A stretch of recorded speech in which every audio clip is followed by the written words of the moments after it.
Throughout his childhood, he was teased for his strange appearance and pronunciation, and he responded with fists. He was expelled from 13 schools, but this did not prevent him from achieving great success. Today, his filmography includes more than 70 films. He's 77 years old.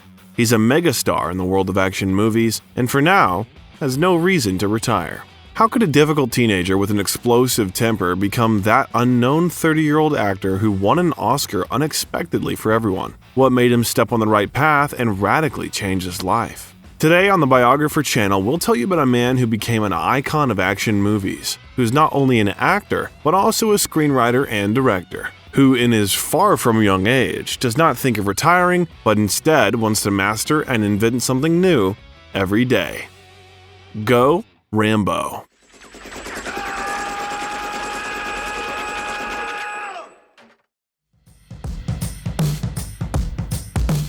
On July 6, 1946, in the not-so-prestigious corner of New York in the Hell's Kitchen neighborhood, the eldest son of the Stallone family was born. His parents named him Michael Sylvester Gardenzio Stallone, but there were options when choosing a name because both parents had their own plans for the firstborn. The mother really wanted to name the boy Tyrone, but the father insisted on the name Sylvester. He also chose the middle name Gardenzio. Stallone almost never used his full name in everyday life. In different periods, he called himself either Mike or Enzio, short for Gardenzio, or just Sly, the short name known to all of us today. Both mother and father were not good examples of parenting, and the very circumstances of his birth and some peculiarities of upbringing also reinforced the fact that he grew up as a rather complex and atypical child. Loner, very expressive, really loud, outgoing, and without a doubt, I'd say I got along very well conversing. The boy's father, Frank Stallone Sr., was an Italian from Gioia del Colle, Italy, and owned a chain of barbershops in New York City. Mother Jacqueline Frances Labafish, before meeting Frank, worked in the circus as an aerial gymnast and sang in a nightclub. Jacqueline had Jewish roots on her father's side and French on her mother's side. Their marriage did not last too long, but they managed to give birth to 2 children, the firstborn Sylvester and later, in 1950, Francesco Stallone Jr. During Sylvester's birth, there was a terrible medical error, which later affected the boy's entire life. For that time, it was quite typical to help a woman in labor by pulling the baby out by the head with special obstetrical forceps. Today, in all civilized countries, such a dangerous practice has been abandoned. But then, in the 40s, the baby was very unlucky. During such tweezers manipulation, Sylvester's damaged part of the facial nerves. As a result, he had paralysis of the lower left part of the face, parts of the lip, tongue, and chin. But as they say, afflictions are the best blessings. It is because of these flaws that Stallone has ultimately become whom he is now, from appearance to strong character. Because of this injury at birth, he has a specific slanted facial expression, a characteristic slurred, mumbling speech to which he's unmistakably distinguished from others. Besides, being different when you are a child is another life lesson. As a teenager, he was constantly bullied. His face, according to Sly, looked like Mr. Potato Head with all the parts in the wrong place. I wanted to be anybody but me. And as if that wasn't enough, the boy was also very thin, had rickets, a speech defect, and sunken eyes. The children called him Sylvia, teased him with slant mouth and Mr. Potato Head. My childhood was terrible. I was not an attractive child. I was sickly and had rickets, and my personality was abhorrent to other children. So when growing up, I enjoyed my own company and did a lot of fantasizing. The boy suffered, but endured, and learned to hold back. Moreover, the atmosphere at home was also quite unusual. Parents showed their love and took care of him in a very specific way. Until the age of 5, the boy was constantly left in some boarding houses where he was taken care of by complete strangers. Moreover, each time by different ones. My parents weren't exactly brought up like stellar human beings either. The craziest story, I think one of them was the fact that I mean, this is I don't know if anyone knows this, but your parents dropped you off at like an old folks home when you were younger. For the first 5 years of your life. Mama because they like raising you. Yeah. The Stallones became some kind of a family only when Sylvester turned 5. Then they all moved to Maryland together. Later, the boy mostly lived with his father until the time when his parents divorced in 1957 and Sly moved in with his mother. But this did not mean that he fell into his mother's loving arms. Almost all the time, Jackie was busy with some fascinating ideas. She was an astrologer, a wrestling promoter, the owner of a beauty salon, the founder of a gym for women called Barbarella's, and a fortune teller. She almost never kissed her son. Sylvester called her half French, half Martian in one of the interviews. And the father, Frank Sr., was, among other things, an avid polo player, had huge anger management problems, and regularly blew off steam on his sons' heads, backs, or other body parts. He was the most sadistic man God has ever allowed on this earth. He would whip Sylvester with a polo crop until he bled. But even worse than the physical was the psychological abuse and the pressure that their father constantly exerted on them. He humiliated Sylvester, openly expressing that he was a complete disappointment from birth, that the boy would never achieve anything academically because he couldn't be smarter and was born with paralysis, that the best way for his son was to join the army because he didn't need brains there. You weren't born with a brain, so you'd better develop your body. Such daily psycho trainings would drive anyone crazy, especially a child who was already insecure about his appearance. Therefore, Sylvester closed in on himself and was looking for some way out of the malice, pain, and despair that were gradually accumulating inside of him. Later, he even quoted one of his father's most insulting statements in his first movie, Rocky, and his childhood trauma would be trained. But while he was growing up, the internal pressure broke out in violent behavior, increased conflict, recklessness. When Sylvester was 12, his teachers unanimously agreed that the boy was the best candidate in his life in the electric chair. He ran away from home a dozen times simply because he was fed up with something. And when the money ran out and there was nothing to return home with, he would deliberately go to the police station so that the cops would bring him back at public expense. Sly did such things that everyone who took care of him or tried to bring him up were shocked. He beat flies from cars with a lead pipe, painted the house black, shot arrows from the classroom window, and once jumped with an umbrella from the roof and broke his arm. He was kicked out of 13 schools. He was in boarding schools, a military school, and a school for troubled teenagers. I wasn't ever cruel, but I was violent because I was so unhappy. I failed every single class. His parents divorced when Sylvester was 11 years old, and he moved from New York to live in Philadelphia with his mother, who was then living with her second husband. There, he studied at the Catholic school Notre Dame Academy and did not stay there for long. That's when Jacqueline finally lost patience, and when Sylvester turned 13, she sent her wayward son to Devereaux Manor Hall in Pennsylvania, a boarding school for juvenile delinquents. It was the last step between a boarding school and a prison. Only the most incorrigible were sent there. Since then, he has never lived with his family again. Even as an adult, Sly never blamed his parents for sending him there and said that he realized that he had been unbearable those days. When I was around people, I would make a joke or whatever, but I was keen for some kind of altercation and always got into fights. Almost all fights between young men have to do with one subject: disrespect. That was it in a nutshell with me.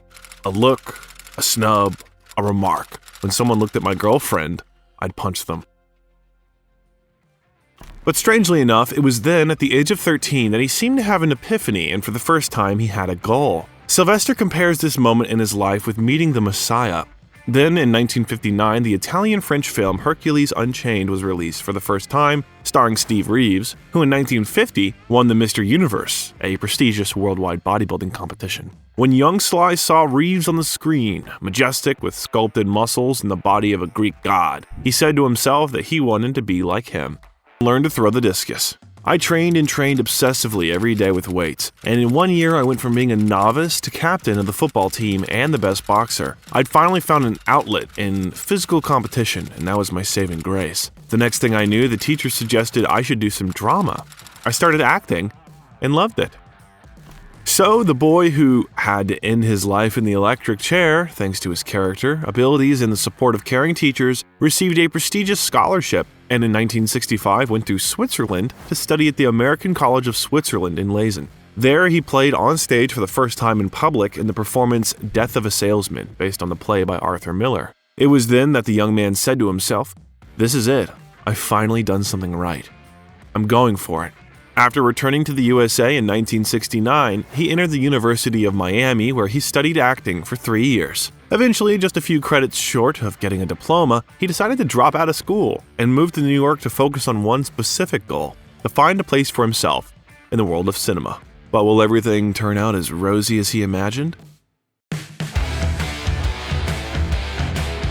Stallone decided to mark a new stage in his life not only by moving to another city, but also by changing his stage name from Mike Stallone to Sylvester E. Stallone.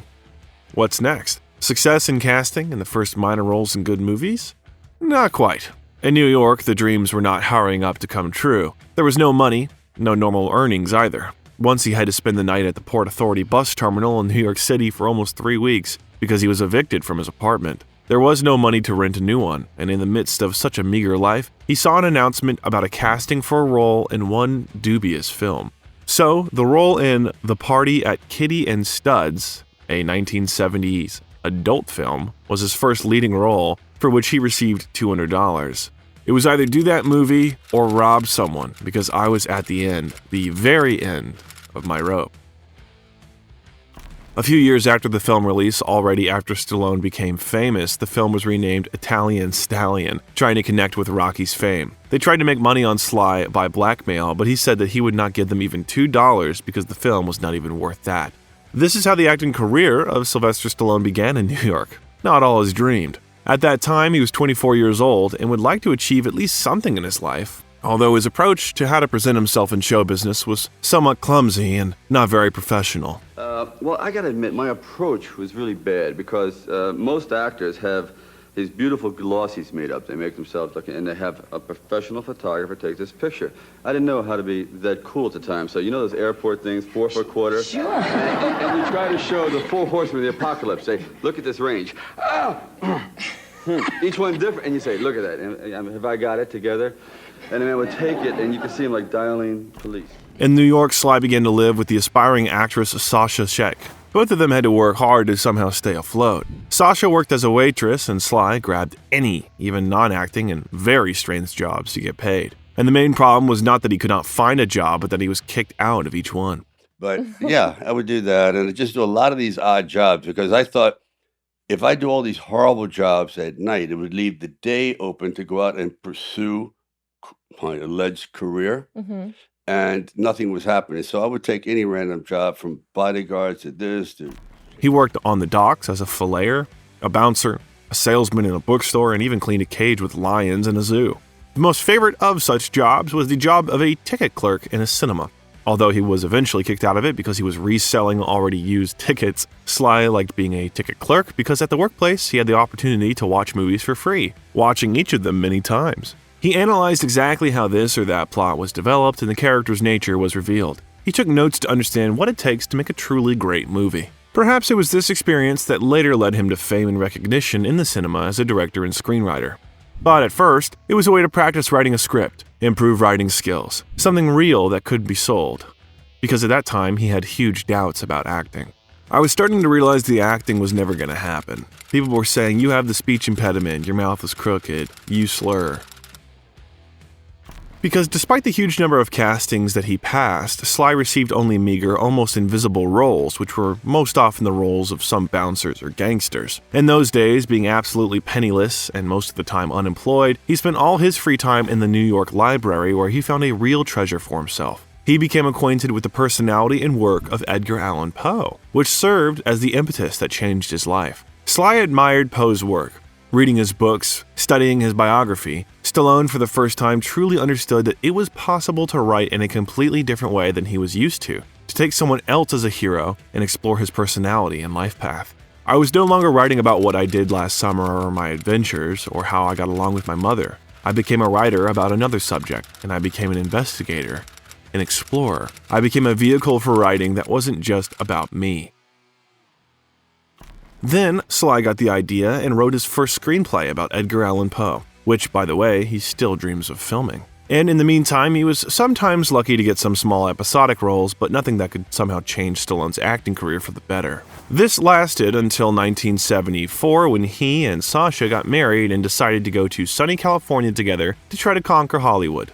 It was there that the first, albeit small, shift in Sly's acting career took place when, in 1974, he was finally accepted to star in one of the leading roles in the film Lords of Flatbush, a comedic romantic drama about a gang of teenagers. Hey kids, the next song is dedicated to Butchie, Chico, Wimpy, Stanley, Franny, and Annie, the stars of the new movie, The Lords of Flatbush. It was after the role of Stanley Rosalio, which Stallone played in this film, that he finally had a real chance to receive casting invitations for more substantial roles. But trained by previous experience, Sly did not place all his bets on acting, but relentlessly continued to write scripts, gradually training his writing skills. You don't have to be a good writer, you just have to make sure to write, and eventually your inner thoughts will come to the surface and take care of themselves. He constantly experimented with various ideas that seemed successful to him, until he had an idea that later turned out to be fateful, to write about a guy with whom everyone could relate. He was supposed to be an outsider, a loser who wanted to succeed, just like himself. Life is a big battle. There's no flat spots. It's about fighting. So I thought, if I can write a story that deals with a slumpy guy who on the outside looks like he has it together, but has nothing together, people could relate to that. That guy's a loser, and he admits he is. Inspired by this idea, he first wrote the script for the film Paradise Alley, which he was lucky enough to sell to some aspiring producers for $100. There, 3 Italian-American brothers try to help one of them with a career as a wrestler. Already very close, but not yet, Rocky. Why Rocky? Why was this movie Sly's ticket to an incredible breakthrough? Stallone's filmography today includes more than 70 films, voiceovers, and now TV shows. Is it a lot? Yes, it's incredible. Sly's hard work, his determination, his thirst for life are literally unique. But it all the occasion that allowed him to get recognition, added confidence that he was really capable of something. Of all of Stallone's rich filmography, he values Rocky above everything else. This film defined Sly's entire subsequent career. So imagine 1977. For cinematography, it was very fruitful, and many powerful and famous films were nominated for the main Oscar Film Award that year. Among them were All the President's Men, Network, Taxi Driver, directed by Martin Scorsese, with Robert De Niro in the lead role, which was predicted by Academy to win. Carrie, based on Stephen King's novel, and next to them some. And so, of all these movies from star directors and actors in the category Best Film of the Year, it was Rocky that won. 10 nominations and 3 Oscars: Best Picture, Best Director, and Best Film Editing. And Stallone was nominated in the Best Actor and Best Original Screenplay categories. In the same year, the movie won the Golden Globe Award as the best film, and later was nominated for a number of the most prestigious movie awards. So what made Rocky stand out from the rest and allowed him to receive the highest honors in the world of cinema? Everything was anti-society, anti-Christ, anti-government, anti-everything. There was no one to root for. Hollywood hasn't taken heed or made any good, old-fashioned typed films where morality was at the forefront. So I took the opportunity to write this particular film. What was behind all these awards and loud recognition, after which the whole world learned about Rocky and Sly Stallone? And it all started with the fact that Sly was sitting with his pregnant wife Sasha with $100 in his pocket in a tiny apartment, and his dog Butkus was gnawing the furniture out of hunger. They were literally poor. Sly stubbornly went to various auditions, but after the rather successful Lords of Flatbush, he was frankly unlucky. Even in the casting for The Godfather, where they planned to recruit about 100 people who looked like Italians, he was unsuccessful. But the young man did not give up. He had a different nature. At the next audition for the film, which was to be produced by Irwin Winkler and Robert Chartoff, he did not get the role again, but he somehow managed to persuade the star producers to read his script, rated at $1.1 million. So they tried their best to squeeze the film into a very limited budget. Invited director John G. Avildsen decided to shoot the film in guerrilla style. Filming was conducted without obtaining permits, without a lot of traditional equipment, because Avildsen took the risk of taking the innovative Steadicam camera stabilization system for filming. In order to save on limited budget, we were going to shoot that ice skating sequence at a crowded holiday ice skating rink, but we didn't have enough money to do that. Not having money, we had to find a rink, and we had to find a day when there was nobody there. And it worked, right? To supplement the budget and finish filming, Winkler and Chartoff received the missing $100,000 by mortgaging their own houses. Sly, few people were able to accept this and not be influenced by such drastic changes. It was overwhelming, and I don't think I was mature enough at this time to really understand and fully enjoy the moment. I wished I had savored it more, but I think I just didn't understand what was happening. I wish I had been more grateful. Stallone noted in his late interviews that he had a period when he wanted everyone who once underestimated him to start kicking and scolding themselves for being so wrong. Revenge. I told you so. I told you so. Right. I told you so. So now you become a bit more belligerent. I warned you of this and that. And it's like a fighter after having won a victory. You're standing over your opponent like this. You don't need to do that. You Right. won. You knocked out. You proved your point. That to me was my biggest problem. And it took years to work that out. This period lasted quite a long time, until Rocky IV was released in 1985. Sly paid too much attention to what critics wrote and said about him, how he was judged by the public. Yeah, he eventually wised up and cooled down, but during this period of intoxication with success, he managed to harm his career in many ways. I became more belligerent, opened my mouth out, burned a few bridges, and that was foolish.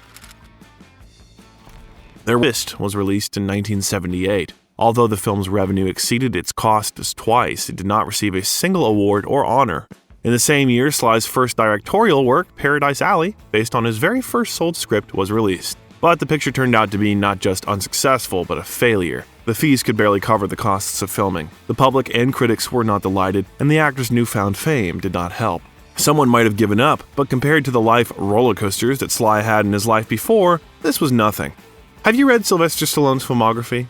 It surprises us with the number of movies in which he took part, but when you learn more about him, you understand the reasons for it. There are not only his acting works, he's also a director, screenwriter, a producer, and the voice of characters in voiceover. Are there many successful actors who could boast of such skills? Yes, many people have abilities, but they still need to have a great desire to learn new things, titanic work capacity, and considerable self-discipline. As decades in the cinema have shown, Stallone has all these qualities and has led to the dream of success.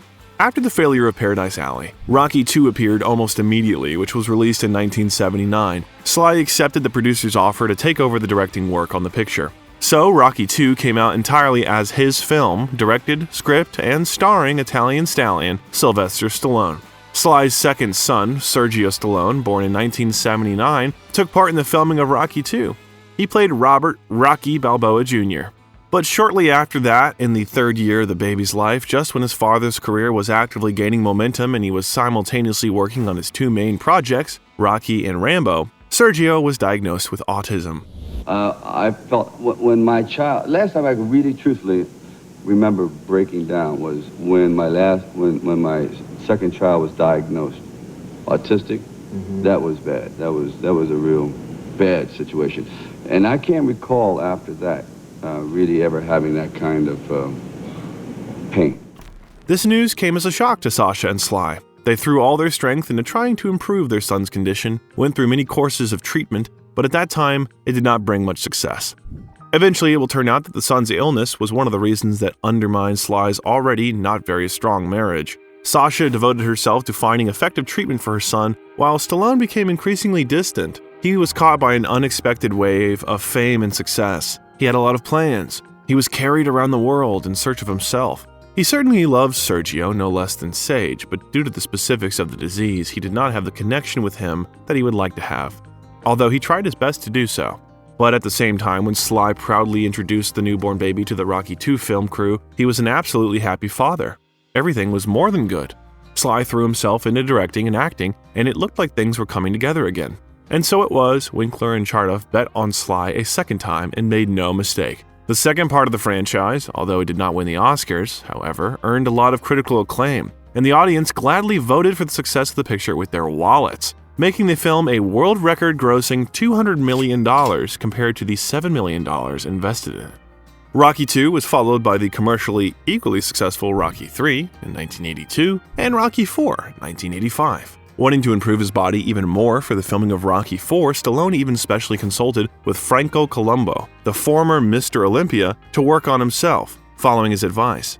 He trained twice a day, 6 days a week, and strictly controlled his diet. In general, if we've already talked about the actor's physical form, his whole life is a constant effort to save face, that is, his body. I find the gym to be more than what it appears to be on the outside. People look at it as a torture chamber, and I suppose in a sense it is. But I look at it as a kind of like institute of discipline. Because, like, for example, we're up there at 6:30 this morning. I don't want to do it, but it just keeps me focused a little bit. And then when I do it during a film, it just reaffirms that, yes, you must be committed, you must do it, and it kind of bleeds over into my work. Both of his early franchises, Rocky and Rambo, required him to be in great physical shape because both the character's specifics and the audience demanded it.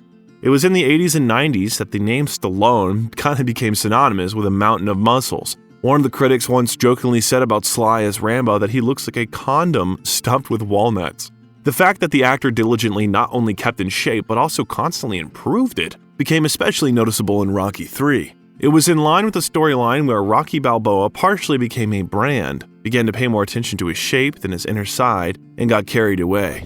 All right, well, in Rocky III, I decided I wanted to do a drastic change. His ego has changed, his self-image has changed, so I went on a very, very stringent diet, primarily tuna fish. After a while, I didn't even know where I lived. Seriously, my phone number was like, what is it again? Because you need carbohydrates for the brain to function. And it wasn't functioning. But to act, to write, to direct, and fight, and do all that stuff was accomplished by about 35 cups of coffee and these little brown kind of oatmeal brown rice cookies about that big that I'd pop in my mouth maybe every 15 minutes to keep my glycogen going, because it got down to 2.6 body fat, which is insane, really. But should we perceive Sly's muscles as something that only physical efforts and diet are invested in? It would be possible, but it is not in his nature. Sly has always been very responsible about the extent to which he has to get used to the role, to match it externally, to be able to physically perform a significant number of planned stunts. As a result, he had frequent and numerous injuries, from torn ligaments to fractures, other conditions dangerous to health. In preparation for Rocky III, he literally pushed himself to exhaustion. It took about a year to get into that shape, and I wouldn't recommend it because maintaining that for so long can actually do physical harm to the kidneys. It causes anxiety because you're not getting enough nutrients. You are actually depleting yourself. In the 80s and 90s, Sly's work schedule was so busy that it was surprising how he managed to do everything at all, even pulling off such physically demanding roles. The actor said that it simply became a habit, and he no longer needed to prepare in any special way if participation in another action film was looming on the horizon. It's become a lifestyle. When Rocky III and Rocky IV were released, the box office was more than pleasing to the wallets of the producers, but the critics were less enthusiastic, especially about the fourth. This part of the franchise was recognized as the most bloody due to the incredibly brutal scene of Apollo Creed's death in the ring. For the role of the main opponent of Rocky in Rocky IV, they invited a master of martial arts who at that time was just starting his career in the cinema. It was Dolph Lundgren, who played the boxer from the USSR, Ivan Drago. Coincidentally, it was this part of the franchise that Stallone remembered for life on a physical level, literally, because he always liked to test everything on himself. Tricks, the strength of his opponent's fists, to test himself for endurance, because he has always believed that in order to fully adapt to a role, an actor must not only play, but also experience what the hero experiences. So, Dolph Lundgren was a real master in martial arts, and actor Sylvester Stallone, who only played a boxer. Sly encouraged Dolph to hit him for real. He hit. I told him, why don't we just do it? Just try to knock me out. Really cut loose as hard as you can. Next thing I know, I'm on a low-altitude plane to the emergency room, and I'm in intensive care for 4 days, and there are all these nuns around. Sly was airlifted to a hospital in Los Angeles where he was diagnosed with a bruised heart. He later joked that he was hit by a streetcar named Drago. Do you think it taught him something and he drew conclusions? Perhaps, but this did not stop him from doing the same in the future. In addition to not very pleasant criticism and consistently high box office, Rocky IV also brought Sly global changes in his personal life. It was then Stallone met his second wife, model and actress Brigitte Nielsen.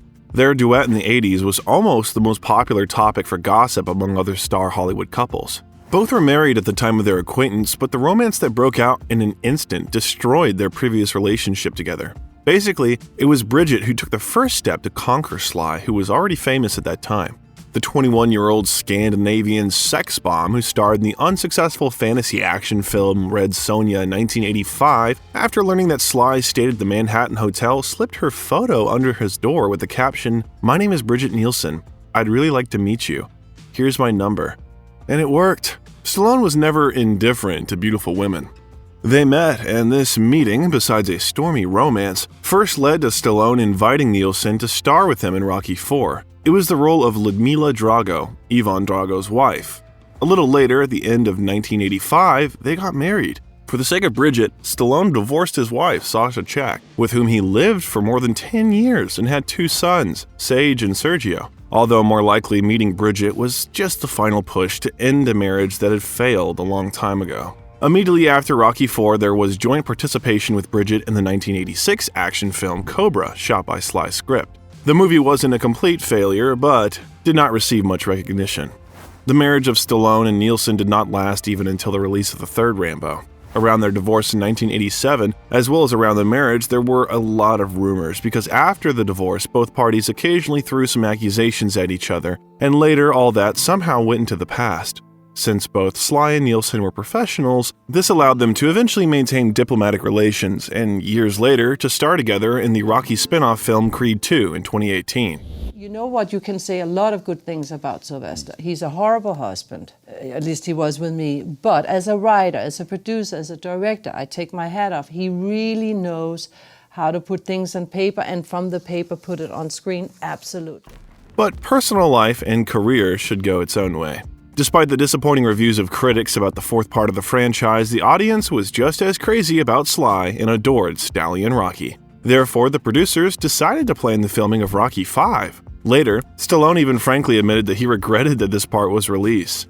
Despite the fact that it grossed a good box office, the reviews were unanimous and it was recognized as the worst of the entire franchise, both in terms of the script and the actor's performance. But at the presentation of the famous Hollywood Anti-Prize Golden Raspberry Awards in 1990, the film received 7 nominations. If we've already mentioned the Golden Raspberry, we should note that this award loves SLY like no one else. Since its inception and to this day, the actor has a huge number of nominations for this juicy berry, at least 10 awards. Despite the fact that the film turned out to be the worst part of the franchise, Rocky V became special for Stallone because it was the acting debut of his firstborn, 14-year-old Sage Stallone, who played Rocky's son, Robert Balboa.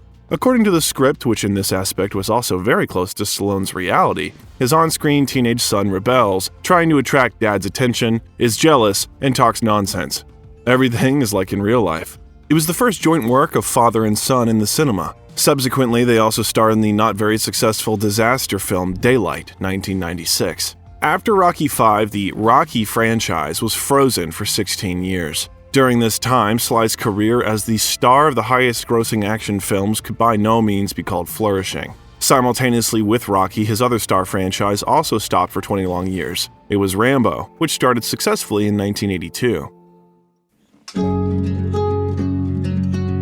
1982, Stallone was just working on the third part of the Rocky franchise when he got hold of the script for the movie Rambo, in which he was persistently persuaded to act. After reading it for the first time, the actor immediately thought, "That's it. This is the end of my career." For several years, such stars as John Travolta, Clint Eastwood, Al Pacino, Duff Hoffman, Paul Newman, Robert Redford were invited to the role. Actually, I think they were going to lab animals before they got to me. They went through every actor in the system and eventually said, okay, let me go there, De Niro, Nick Nolte, Zippy the Monkey, let's go to SLY. Right. And I looked at this, I'm going, this is a career killer. Right. This film, when we did it, it was so bad, at least I thought. Right. And even my manager, we both went out, I think we both retched together in the alley. Said, we tried to buy it back and burn the negative. Which film? SLY agreed, but under the condition of being able to work on the script, change something in it, to still make something worthwhile out of the film, find more depth in the character, add some special mood to the story. As he felt that some part of this character was in him. Moreover, the story of an outsider, someone who for some reason is isolated from society and must try to fit into it, has always been personally very close to the actor. As a result, the script was reduced to 90 minutes, and now it was something to work with. I stayed an hour and a half in the woods chasing guys. And, I mean, it was, and plus I was pontificating throughout the thing. For example, I shoot an owl, and then the owl drops. I go, take that, you mouse-munching mother. Oh. I said, I can't say that. And then there'd be lines like, the cop pulls me over and he goes, where do you think you're going? I go, did you ever see Easy Rider? Yeah. Well, yeah, I'm Easy Walker. So how did you fix the movie? What did you do? I said, here's a good idea. Cut out all my dialogue. Right. Every line, and have other people talk about you, which, by the way, is not a bad way to live in general. According to the script approved for the work, at the end of the film, Rambo was supposed to kill himself, and this was the version that was shot first. But immediately after the shooting, Stallone took the director Ted Kotcheff to the side and said, "You know, Ted, we put this character through so much. The police abuse him, he's pursued endlessly, dogs are sent after him, he jumps off cliffs, he runs through freezing water, he's shot in the arm, and he has to sew it up himself. All this, and now we're going to kill him?" And Kotcheff, despite the protests of the producers present at the shooting, listened to Sly's opinion and asked them for 2 additional shooting hours. As a result, when the Studio Orion held a test screening of the first film version, the audience expressed their opinion as one, that it is the best action movie they have ever seen, but with the worst possible ending. So they released the second version with a happy ending. Basically, after so much invested in reworking the script, Sly completely immersed himself in the filming details because there were many episodes that required a certain special preparation or atmosphere. The film was shot in Canada between October and December, and the weather, according to the actor, created an additional connection for him with the coldness and detachment of Rambo's personality. For filming, Sly ordered a special knife from a famous gunsmith which had to meet a lot of additional requirements. When the makeup artist made a fake severe wound on his hand, in order to verify its authenticity, he decided to walk with it to the trauma center of the nearest hospital and ask for a Tylenol tablet. The medical staff of the hospital was shocked because they took the wound for a real one. But despite all the efforts made, when the movie was ready for distribution, it turned out that no one wanted it. They couldn't find a distributor for about a year until finally an independent distributor took an interest, and Orion Pictures eventually released the film. That's when it turned out, surprise, surprise, that Stallone and his John Rambo, with a budget of $15 million, were able to earn $125.2 million at the box office. Even China bought the right for distribution, for which Rambo First Blood became the first Hollywood blockbuster to be released on the country's screens. The film made a record box office there, the size of which could not be surpassed by any Hollywood film until 2018. Was Rambo really such an unusual and talented film? Stallone attributed the success of this movie to a lucky coincidence. The stars aligned for me again. I think it was the 10th anniversary of pulling out of Vietnam. There was a lot of publicity, and Rambo just landed in the right spot. And the next thing I know, I'm in this different kind of world, this action world. On this wave of relevance of the Vietnam War theme and the adaptation of its veterans upon returning home, the film really hit the spot. Critics' reviews were also mostly positive, both for the picture as a whole and for the performance of the 3 actors who starred in it. They especially emphasized Stallone's acting. Of all subsequent films in the Rambo franchise, the first film was the most successful. When Rambo First Blood was on the big screens, Stallone immediately received an offer to participate in the sequel, which began the series of films about John Rambo. The movie character Rambo was born from the thriller novel First Blood, written in 1972 by the American writer David Morrell. The protagonist in the novel was a homeless man, a veteran of the Vietnam War named Rambo. Awkward and wayward, who independently led a brutal war with the corrupt police of the state of Kentucky. According to Morrell's book, John Rambo died at the end, and that was the end of his story. But Stallone did not want to make such an ending in the movie. It would be too hopeless. As a result, it turned out not as deep and artistic as it could have been, but commercially, incredibly successful. The Rambo franchise became one of the best examples of action blockbusters of its time. Mountains of muscles, tons of weapons, hundreds of corpses, thousands of explosions, a continuous bloody meat grinder which was committed by a noble lone hero for the benefit of a good cause. Sly treated Rambo with much more warmth in the latest film, Last Blood, which was released in 2019. Basically, he said he was closest to the first and last films in the Rambo franchise, as he was to the first and last films in the Rocky franchise. According to him, quote, "Everything in between was kind of trying to figure out what I should do." The other Rambos I felt had a bit too much energy. They were a little too spry. I'm not trying to run myself down, but there was much more vanity involved. Tank tops. It was all about body movement rather than just the ferocity and the commitment of what he was doing. The Rambo franchise, as it would later become with Rocky, had a long interval between its parts. After Rambo 3, which was released in 1988, Rambo 4 appeared only in 2008, 10 years later. Because somehow everything didn't add up to what exactly the story should be about, what exactly should happen. It was important for Stallone that his character looked natural in the frame, so that what would happen corresponded to his essence. Only 10 years later, he had an idea of what the next one, Rambo 4, could be about. I did research and found that Burma is one of the great hellholes on the planet, but no one knows about it. It's exotic and it's near Vietnam. The synergy was perfect, so that's why. When Stallone was already 73 years old, the fifth film, Rambo: Last Blood, finally came out 37 years after the release of the first part of the franchise. To the question of one of the publications about why to drag out a veteran tired of life again for his last battle, Sly gave a short and concise answer. The warrior can never find peace. He just can't. According to Sly, Rambo, in Last Blood, is much more moderate, more alive and real. In it, the actor and screenwriter tried to show the feeling of knowledge, experience, and lack of naivety acquired during his life. To feel that everything that happened to the character in his life before that prepared the stage for how he acts now. Basically, over time, he only strengthened his conviction that behind any action, there should be something else that should touch the viewer precisely with its humanity. I want all my characters to be human, and to be human is to be frail and is to be vulnerable. And no one is as tough as they think they are. They really aren't. They may have muscles on the inside, but inside we're putty.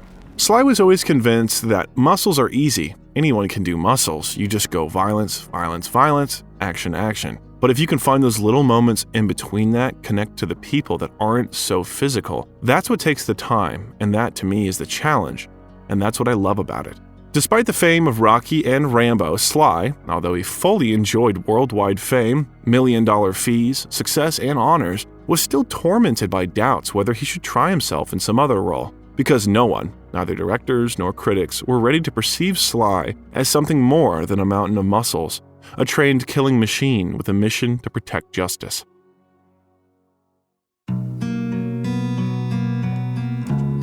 Throughout his creative career, Stallone, starting with the star debut of Rocky in 1976, steadily moved on two certain paths, the path of Rocky Balboa and the path of John Rambo, which he compared to two sides of one personality, conscious and subconscious. Sly regularly went in search of a different self. He regularly tried himself both as a director and screenwriter and as an actor in other projects in other genres. There was an attempt to create a dance musical, Staying Alive, in 1983 with John Travolta in the lead role. This was a sequel to the famous film Saturday Night Fever in 1977. There, Stallone acted as director and co-author of the script.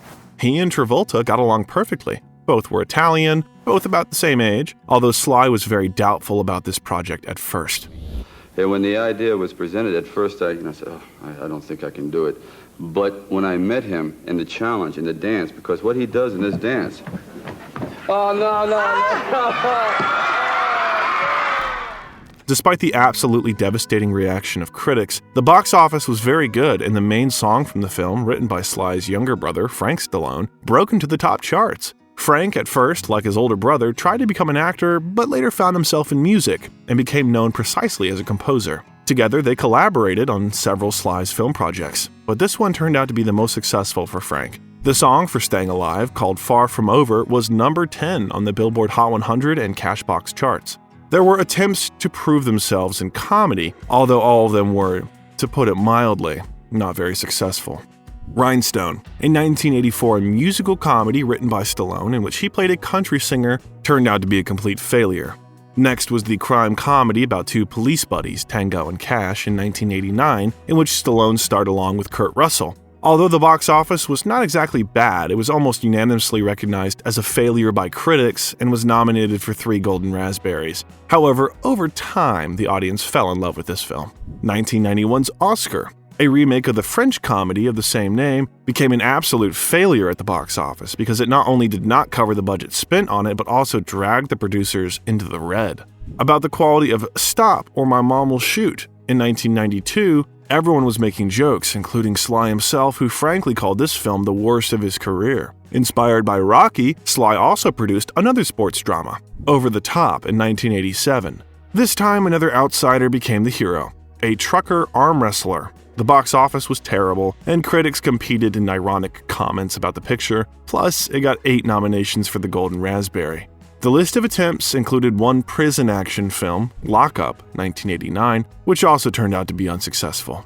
Much more successful were Stallone's attempts to join sci-fi movies. 1993, Demolition Man was a sci-fi action movie starring Sylvester Stallone, Wesley Snipes, and Sandra Bullock. A confrontation on the edge, a police officer, a psychopathic thief, and all this is transferred to the distant future universe. Sly was not 30 for a long time, but he enjoyed participating in dynamic action and did not even think about age. I think the key is when you get older, throw it in high gear. Everyone says, you gotta slow down. No. The next sci-fi action film, Judge Dredd, released in 1995, is based on a character from a famous comic book, a fictional post-apocalyptic world of 2080, a wasteland, mutations, and in the middle of it all, Dredd, an officer of justice, tries to fulfill his mission. Despite the fact that the film is considered one of Sly's worst films as an actor, but for style, special effects, tricks, the film was nominated for 3 Saturn Awards, an award presented annually by the American Academy of Science Fiction, Fantasy, and Horror Films. At the end of the 90s, Stallone also starred in 3 films more familiar to him in terms of genre, which were released one after the other. And as confirmed by the viewers who once again voted with their wallets, action, with Sly's participation, is always something worth watching, even if critics do not quite agree with it. It's interesting that a certain regularity can be traced in most of Sly's works. Even pictures that were completely unsuccessful in terms of criticism often grossed a good box office. The most successful of these films was Cliffhanger in 1993, where Stallone appeared not only as an actor but also as a co-author of the script. Sly played mountaineer Gabriel "Gabe" Walker, who found himself involved in the robbery of a U.S. Treasury plane whose flight path passed through the Rocky Mountains. For Cliffhanger, even most critics were satisfied. While it can't escape comparisons to the movies it borrows from, Cliffhanger is a tense, action-packed thriller and a showcase for the talents that made Sylvester Stallone a star. It premiered at an out-of-competition screening at the Cannes Film Festival in 1993. When it was released in the United States with an invested budget of $70 million, the film grossed $20.5 million only during its opening weekend, taking first place at the box office. The picture was nominated for 3 Academy Awards: Sound, Best Sound Effects, and Visual Effects. Cliffhanger entered the Guinness Book of World Records for the most expensive aerial stunt ever performed. The stuntman was paid $1 million to perform the scene of the passing between the planes in the air at an altitude of 15,000 feet. The irony of participating in this picture for Stallone was that the actor has been terrified of heights. Therefore, in almost all scenes where the hero had to perform some tricks or action at height, Sly was replaced by the double. The second of the 3, The Specialist in 1994, was already a little less successful, but also grossed a good box office. With such stars as Sylvester Stallone, Sharon Stone, James Wood, and Eric Roberts, the movie simply could not be ignored by the audience. And although at the 15th Golden Raspberry Awards ceremony the film won 2 categories, the Worst Actress, Stone, and the Worst Couple, Stallone plus Stone, the audience enjoyed looking at Sharon's grace, successfully contrasting with Sly's powerful muscles. This couple even had a scene in the shower. What more could you wish for a successful box office? The third film, Assassins, released a year later, turned out to be the most unsuccessful of them. Critics were not satisfied. The box office almost doubled expenses, but we all know that action movies are capable of more. Airport. You got it. You know you got a cut on your head here. You see that? Yeah, I had an accident at work. Yeah, what kind of work do you do? Look, I am, how did you say, dead tired. The film had all the ingredients for success. There were 2 Oscar nominees, Stallone and Antonio Banderas, and Oscar winner Julianne Moore. The script was written by the Wachowski sisters. What could have gone wrong? The Wachowskis later claimed that their script had been completely rewritten and reworked by Brian Helgeland, and insisted that their names be removed from the credits. Perhaps critics would appreciate the first version of the script more, but we won't know that. It would seem that such an assortment of genres, such a variety of characters, not all attempts are bad. There are even quite successful ones. What more could you want? But Sly was disturbed by the laurels of a dramatic actor, which had been out of his reach before. Well, except for his performance in the very first Rocky. Is that all? And the most he's capable of is pure action?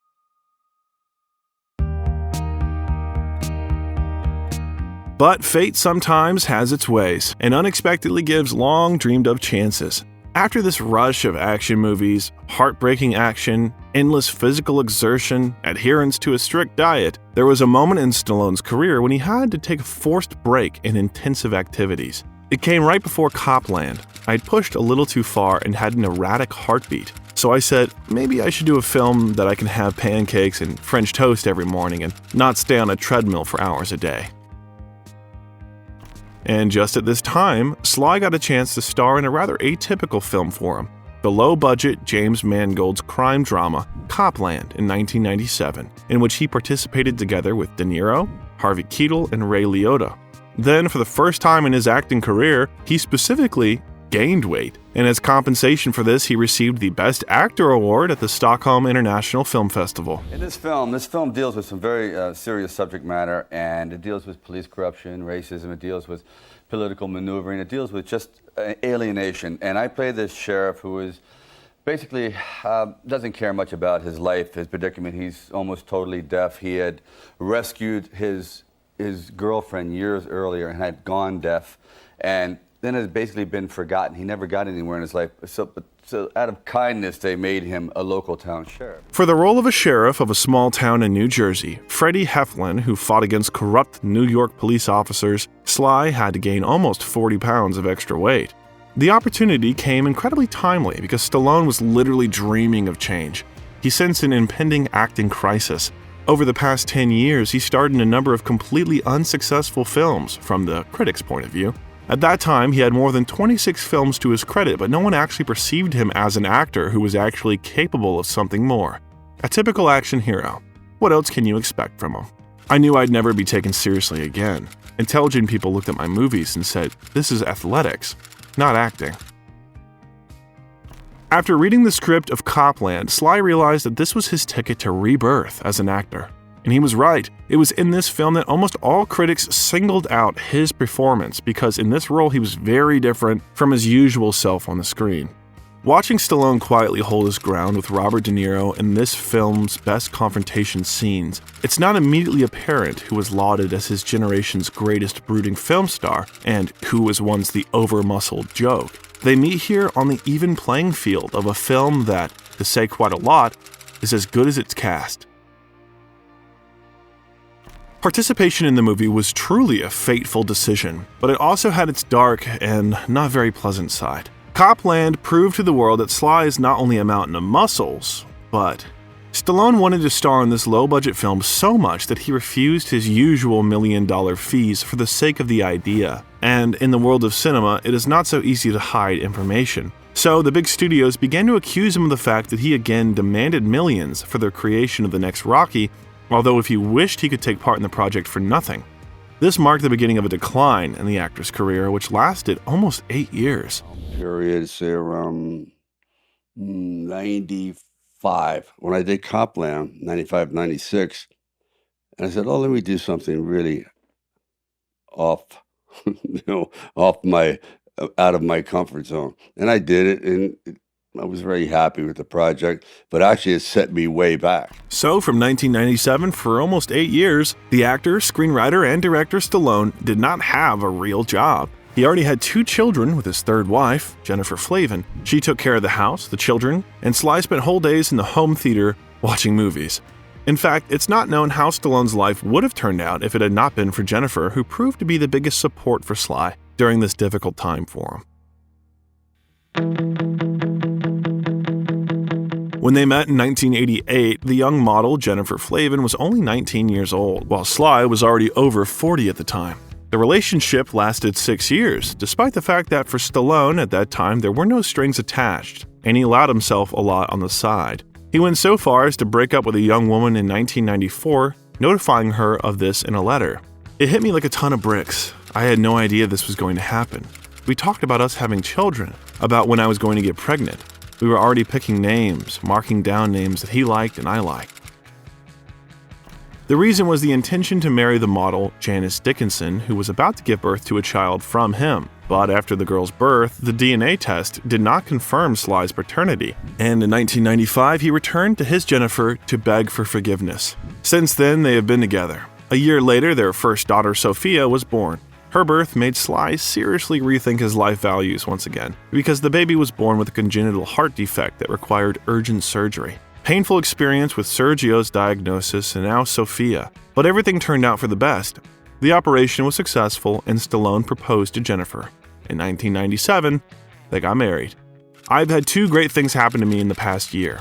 The birth of our beautiful daughter, Sophia Rose, and now my marriage to Jennifer, who is a great mother and I know will be a wonderful wife. Sistine was born after Sophia in 1998, and the younger Scarlett was born in 2002. Of course, they also had their ups and downs, painful divorces and reunions, but only with her and their 3 daughters, Sly turned into this sweet family man, as we most often see him now on the photos and social networks, in most interviews, and especially when, without malicious intent, but only out of pride, he embarrasses his daughters and his wife with constant filming them on a phone camera for his Instagram. What kept the couple together all these years? Ready? We have, I make you breakfast in the morning, and then I make protein sure shake. everything is great for you for the day. I go through your schedule, and then you tell a few jokes. I laugh. That's what keeps us going, because I laugh and I laugh and I laugh because he's so damn funny. Sly is the funniest man I've ever met. And I'm telling you, I've sat with a lot of really funny comedians. He cracks me. I'm looking at a wall of them here. You want to point one out so I can kill him? When Jennifer decided to leave Sly and filed for divorce in August 2022, which was supposed to cost him $400 million, he went crazy at first. Rumor has it that the actor even went to a tattoo artist to cover the tattoo of Jennifer's portrait with a portrait of his dog. But already in September of the same year, less than 2 months later, the couple announced their reunion. What made Flavin decide to divorce after 25 years of marriage? Sources close to the couple say that the situation has been brewing for years, and it was only a matter of time. There were a lot of small and not so small misunderstandings and a lack of communication between spouses. Jennifer felt a lack of understanding, attention, and simple communication between two loving people.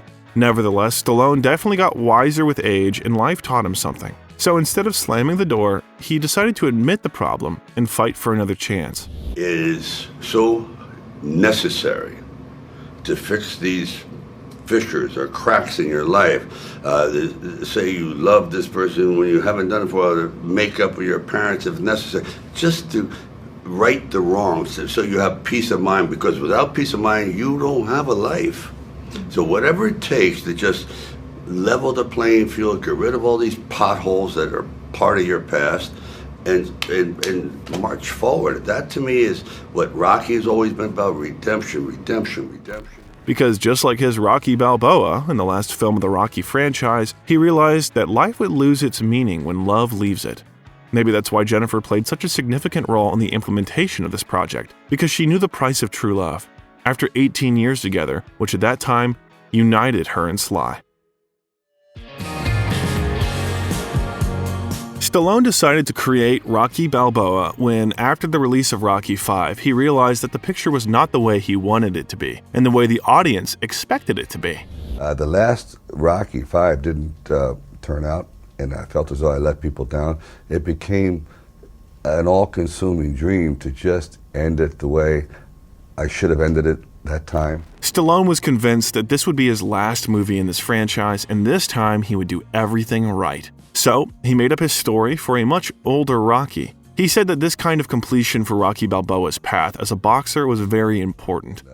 It's my love letter to the people that have always liked Rocky, and I just wanted to close the show with dignity. And Sly began to move towards the realization of another dream. Although not everything was rosy from the very beginning. When Stallone first broached the idea that he was going to bring the Italian stallion back into the ring for his 6th epic screen fight, even Jennifer wasn't so sure it was worth it. Because if everything did not turn out exactly as Sly saw it, the whole idea could end in humiliation, because the stallion was already 60 years old. And my wife's crying every day, said, "Don't do this, please don't do this. You know, you're going to be embarrassed." I said, "It's okay, it's okay. I'll feel a lot worse if I don't try." And the studios refused to take this project because they saw the potential audience of the film as Rocky fans who are already over 40, and it was in their interest to attract younger viewers. But Sly is not the type to give up. Despite everything, he wanted to prove to everyone, including himself, that nothing is over till it's over. People were saying the parade had gone by, and who was I to try and bring it back again? I just felt that I've had a lot of regrets in the past 15 years, and I had to go back and rid myself of this regret.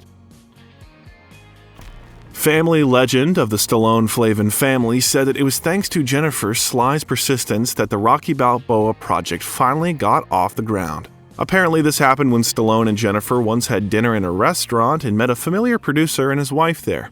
So, Jennifer talked to the producer's wife and sent her the script of Rocky Balboa. The woman was so moved by the story that she cried as she read it. Of course, later she offered her husband to pay attention to the script and discuss it with Sly. This meeting was enough to pull Stallone's star career from the path to oblivion, because Balboa will have 2 more Rambos, a new franchise, the Expendables, and an offshoot of the Rocky franchise, Creed. Sly wrote the very first version of the script for Balboa in 86 hours. Well, that's true, but it wasn't very good. But at least, see here, you have 2 ways. You can do it slow and good or fast and sloppy, but get it done.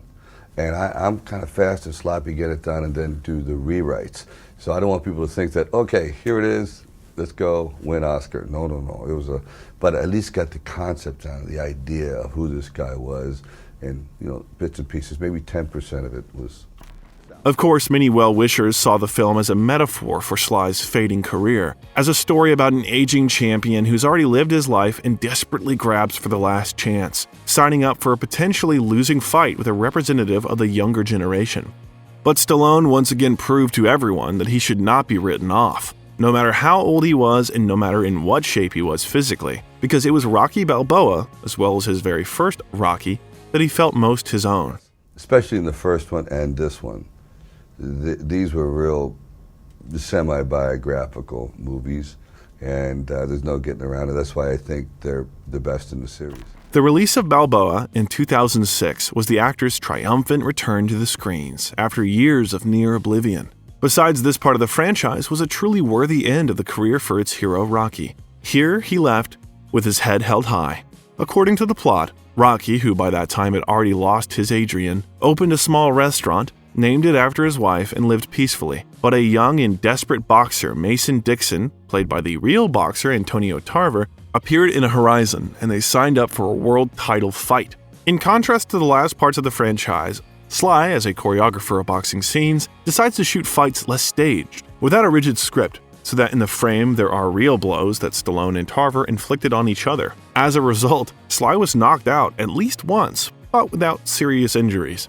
Stallone specifically wanted to take on the role of a real boxer, because he was convinced that, quote, "It would be easier to teach a boxer how to act than to teach an actor how to box convincingly." When the picture came out, it literally exploded at the box office, especially compared to the previous 3 parts of the franchise, and critics did not skimp on good reviews this time, calling Sly's performance in Balboa the best of the entire Rocky film series. By the way, all rights to Rocky, specifically to the licensing of the franchise, belong to producer Irwin Winkler, and although Stallone is by no means a beggar and he has more than enough money, this issue has been increasingly upsetting him over the years. It's not about the money. It's like the part of my soul belongs to someone who has very little. That's all.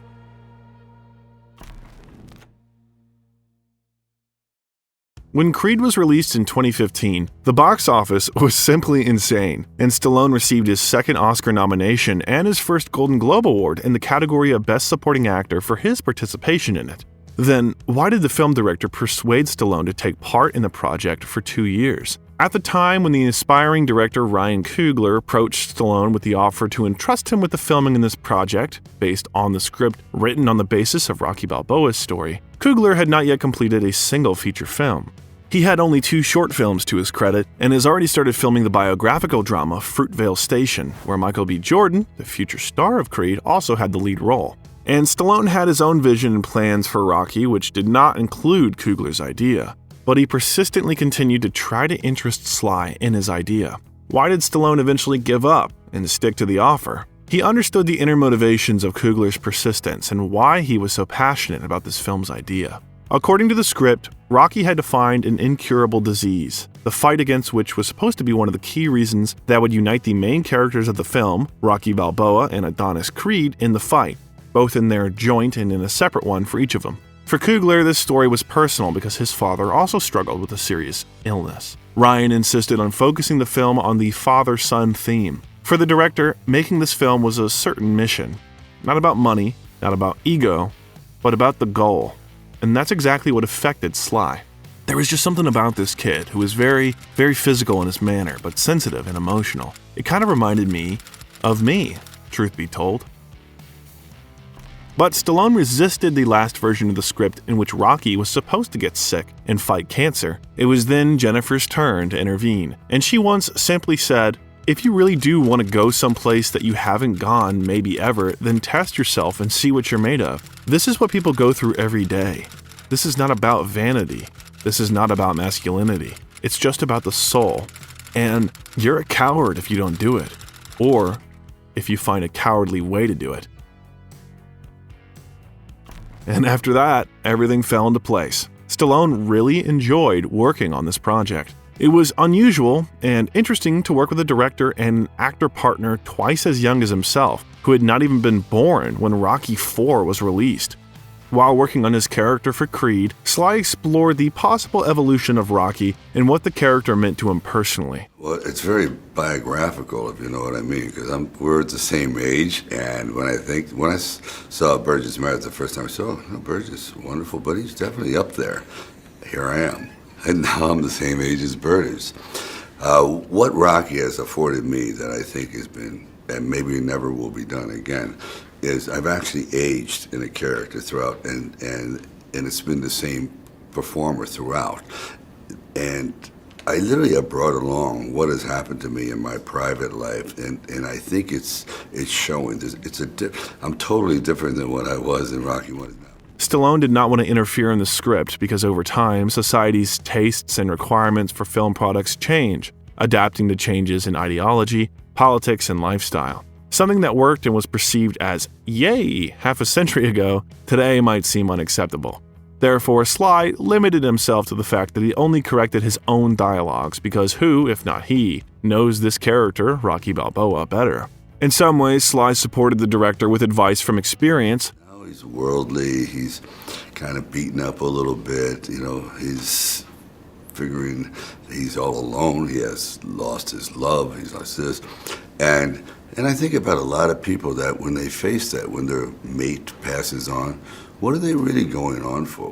But the main thing that he was able to enrich the film with was his brilliant acting, revealing new facets of Rocky. Endurance not only in the ring and in the face of family drama, but also in a very personal fight against the disease.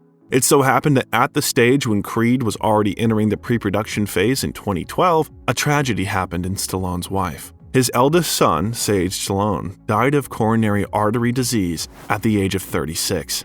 The loss of Sage nearly crippled Sly, but later, after receiving the Golden Globe Award, he admitted that in the end, it was the work on Creed that kept him afloat. The tragic loss of a common son in 2012 brought him closer to his ex-wife, and since then, the relationship between Sasha and Sly's current family has become warmer and friendlier. Going to take all of the pain, all the wisdom, all the hard fought for knowledge, and give it to him and say, "Look, I'm giving it to you. You may blow it. You may not pay attention, which many people don't, but this is my gift to you, my life." When it was most difficult, Coogler advised the actor to focus on the theme of the father-son relationship, which, according to the story, developed between Rocky and Donnie Creed.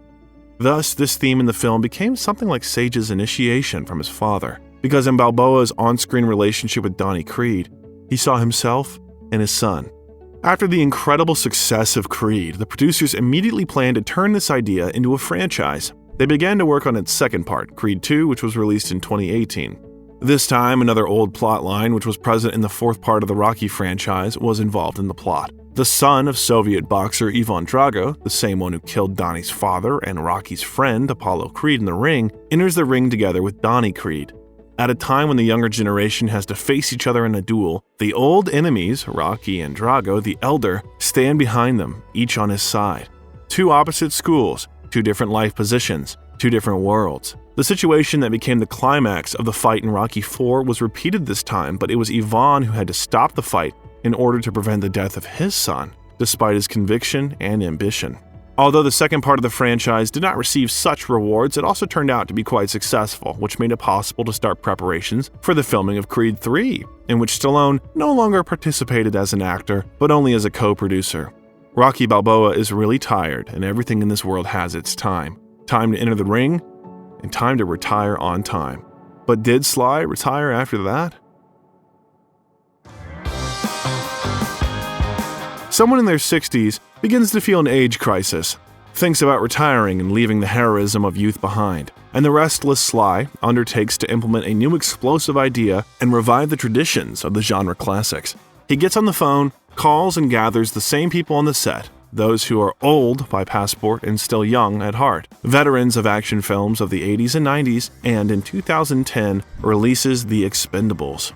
He even managed to persuade the governor of California to participate in the film. And I've asked him to be in films 5 times, always been no. I said, break it to me gently. No. Okay. It's like Fraser Ali, they kind of like, he was a really good adversary. He pushed me, I pushed him. Now I thought, I'm going to ask him.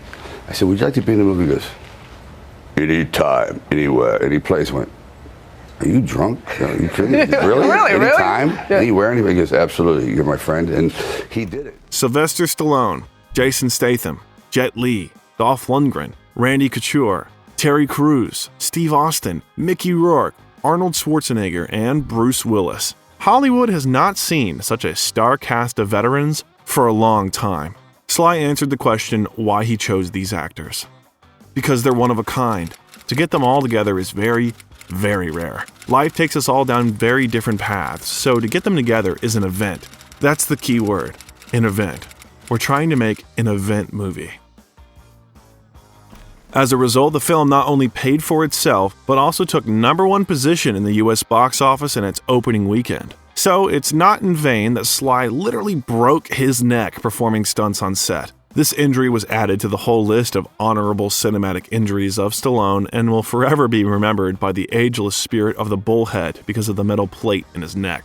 What is interesting, statistics show that this extraordinary testosterone fest completely unexpectedly attracted a significant part of the female audience. So Sly has come up with a new franchise that can now be played on and on, regardless of age. In 2012, the first part of the franchise was followed by The Expendables 2, and in 2014, The Expendables 3. More often, the second part of a franchise turns out to be weaker than the first, and in the case of The Expendables, it was just the opposite. It was recognized even by film critics who were always dissatisfied with something. And what is there to be surprised about? There were Stallone's script and direction. The lead roles were played by the same unconditional stars of action movies as he himself. Besides, after the first part of the franchise, Sly was able to draw certain conclusions. He said that he tried to make the film have a soul and not just be another shooter, so that it was more like an adventure and not a banal action. Action film is really easy to do. You just get in a car and smash through things and it's called action. The real key is what happens between the action when it's quiet. Are you in the movie? Are you liking these people? Do you care about them? Loud is easy. Quiet, real hard. There was much more humor, more sense in this sequence of actions. Yes, such stars as Chuck Norris, Liam Hemsworth, and Jean-Claude Van Damme were added to the main cast from the first part. Undoubtedly, the first part really lacked humor, apt jokes and mockery between friends. All this appeared in The Expendables 2 and added spiciness to the film. It's interesting that from the very beginning, the first part of the franchise was supposed to be a comedy, albeit a rather specific one. This started out as a dark comedy. It started out as a satire. Then we thought, let's make a really hard R. Then I go back. It constantly was being just brutally changed. It wasn't until a week before filming that I said, let's just make it this kind of movie. The third part, unfortunately, was much less successful. Although Antonio Banderas, Wesley Snipes, Kelsey Grammer, Kellen Lutz, Ronda Rousey, Glenn Powell, Victor Ortiz, Mel Gibson, and Harrison Ford were added to the star cast. This was partly attributed to the fact that 3 weeks before the premiere there had been a leak and the film became available for pirate viewing. But Sly and his stellar team did not give up, and in the fall of 2023 the fourth part of The Expendables was released. Unfortunately, this part proved to be even worse than the previous one, becoming a box office bomb. This is the only part of the franchise to date in which the Governor Terminator did not star, but it was definitely not because of any confrontation between Arnold and Sly. They crossed this line a long time ago. Although those who remember how it happened will never forget how these action movie titans were publicly confronting each other. In the 80s and 90s, Schwarzenegger and Stallone, who today are sincere and close friends, waged an absurd struggle for supremacy among action hero actors. And at that time, their rivalry was quite fierce and senseless. Two pumped-up alpha males could not share the laurels of the best among themselves. We were attacking each other in the press relentlessly. We called each other names and called out our weak points, and it was so competitive. It became so silly that all of a sudden, it became a competition about who has the most muscular body. The 7-time winner of the title Mr. Olympia, Schwarzenegger, did not want to give up Sly's leadership on the screen, and Sly, for whom the Mr. Olympia contest was an unattainable dream at one time, was fiercely jealous and tried to prove that he was much cooler in the movies. No, I really respect this guy. I think he's brilliant. What he's done, what he's accomplished, he's had 3 different careers. Oh, he's great. But I want to strangle him. They could not share laurels in any way. Who of them had more defined muscles and less fat? Who had the biggest gun? Who had the longest knife? If you remember in Rambo, John's knife at some point became literally like a sword. This is because Sly insisted that his knife on screen be more solid than the one Arnie used in his previous film. And we were very competitive. As a matter of fact, one time in the mid-'80s, we ran into each other, and I said to Sly, I think that on Commando, I killed more people than you did on Rambo. And he says, oh, absolutely not. He said, I killed 97 people. I said, well, I killed, yeah, you're right, 93 I only killed. I said, okay, you want this one. Next movie, I said, I'm going to kill more people. He says, but the next movie comes around, he said, I will be killing over 100. So I said, don't worry, you're never going to catch up. So this is how it went, with who has more muscles, who has bigger guns, who can shoot more people, who can kill more, who can kill people more in the most unique way. Who gets paid by the bullet. Exactly, yeah. And who does it's more in the box office, and all of this. It was just competitive all the way around. Once it got to the point that Schwarzenegger set him up, inciting him to participate in the legendary and unsuccessful for Sly, Stop or My Mom Will Shoot. He arranged it so that Stallone thought that Schwarzenegger really wanted to star in it. Then, because of that caricature rivalry between the Terminator and Rocky, the role in this painfully unfunny comedy went to Sly because he wanted to take it away from Arnie at all costs. Perhaps this confrontation would continue until now, but as Schwarzenegger said, what finally somehow united them and eventually helped to resolve their rivalry was the creation in 1991 of Planet Hollywood, in which both, together with Bruce Willis, became co-owners. Their first establishment was opened in New York City, and star actors from the beginning became its investors and promoters. Inspired by the image of a Hollywood star, this themed chain of restaurants became the basis for an entire empire, which now includes not only restaurants, but also hotels, resorts, and casinos. To this day, Stallone, as one of the main shareholders, together with the main owner and founder Robert Earl, continues to manage Planet Hollywood. Today, he and Schwarzenegger are good friends. Both have grown older and wiser. Although, it's 2023. The crime series Tulsa King with Sly in the lead role is released on TV screens, and at the same time, the series with Arnie, Fubar, appears, also the first in his life.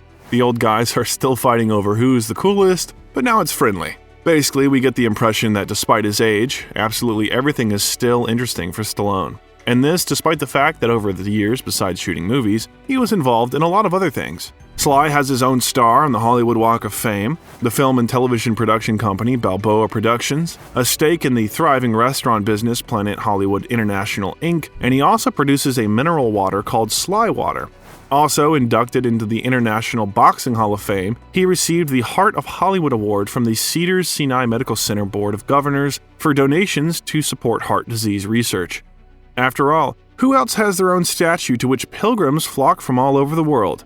That's right, the statue taller than Sly, which immortalized him as Rocky and which was made especially for the filming of Rocky III and later remained in Philadelphia, was donated by Sly to the city. Years go by, but he's not afraid to try new things and gets a kick out of keeping up with modern trends. Do you know that Sly also draws? And they say it's not bad, because someone even buys his paintings. But he's especially proud of his longevity in the cinema, and is sure that over many decades in the film business, he's only gotten better as an actor. After all these years of ups and downs, he is still trying to prove something to someone. First of all, to himself. Maybe this is exactly what makes him still move forward and move the world around him. Sly, I know everyone thinks you can't. Do you think you can? And it just keeps me going. And now in 2023, the series Tulsa King, Sly plays the outsider again and finally gets lucky enough to play a mobster. Only now it is no longer a mask or a secondary character, but the lead role in which he fits perfectly, and with his specific pronunciation, appearance, and Italian roots, Stallone is the ultimate mafia capo. He is 77, and he, for the first time in his star status, starred in a TV series which he never thought about before. Sly admits that at first it was very strange and unusual for him. If earlier the actor was offered to star in a TV series from the big screen, he thought that it was all degradation. But now everything's just the opposite. The best actors today are involved in streaming, and he was not mistaken, giving his consent to participate in the project. In addition to a very positive reception from critics, the premiere episode of the series, which was released on the Paramount Network in November 2022, had 3.7 million views and was statistically recognized as the best new linear cable premiere of 2022. But before finally agreeing to participate, Sly insisted on making his own changes to the script. Sly can and loves joking. Yes, he's not the king of comedy, as we've already seen from his more than unsuccessful comedy films, but in real life, he's really witty, ironic, loves to poke, and knows how to accurately throw a funny remark. So this is exactly what he wanted to show the audience, and he was given complete carte blanche. Thrown out of every class, 13 schools in 12 years, because being the class clown and just being a little sarcastic and disruptive. And I got locked into playing like Rocky, which I love, but in Rambo, who says nothing. And I keep telling people, it's not me. I don't shut up. Trust me, I'm very talkative and I like to joke around. However, playing the lead role in the TV series for the first time at the age of 77 was not enough for the actor. What else did Sly come up with? Reality show. Yes, you heard it right. It's a reality show about his own family. In the spring of 2023, the reality show The Family Stallone began to be broadcast on TV streaming Paramount+. Reactions were different, from complete misunderstanding of why he needs it to absolute delight, and he just smiles and enjoys what he does because finally, at such an old age, he has something that makes him proud of himself, not only in his career, but also in his personal life. Sly adores his girls. People say, what the hell are you doing in a reality show? God, are you in a career spiral?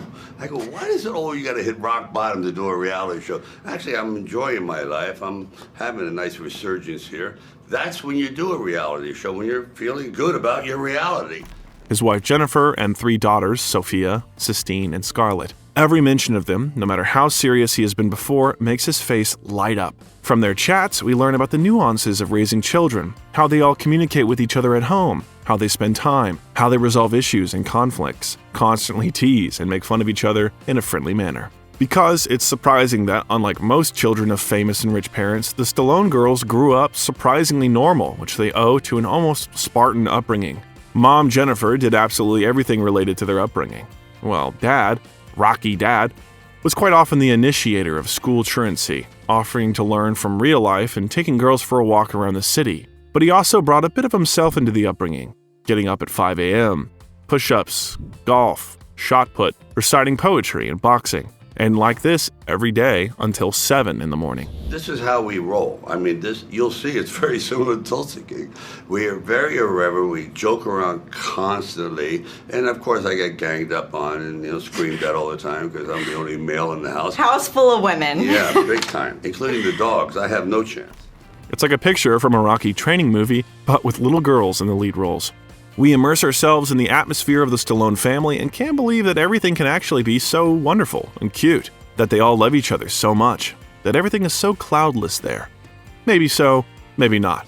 There must have been a reason why Jennifer wanted a divorce literally a year ago. But the family stands together, keeps its face in front of the cameras, and for some reason gets the impression that if there are any difficulties between them, they will definitely overcome them. You can play joy, admiration, sympathy, but it is unlikely that you will be able to convincingly play love all the time, from episode to episode. But it seems that it really is there. So we watch The Family Stallone, watch the private life of the irrepressible Sly, and wait for his new creative projects. And there's no doubt that there will be many of them because this stallion will move, create, master new things, and enjoy life as long as his heart beats. Because this is Rocky's character. Go Sly! If you like this story, we also talk about other action movie stars, about those with whom Sly collaborated and was friends. For example, about the very famous actor who was his rival in their youth and later became a close friend, Governor Terminator Arnold Schwarzenegger. Click on the video that appeared on your screen and watch the incredible story of Arnie's life together with the Biographer channel. We'll also be grateful if you like this video. Bye, and see you soon.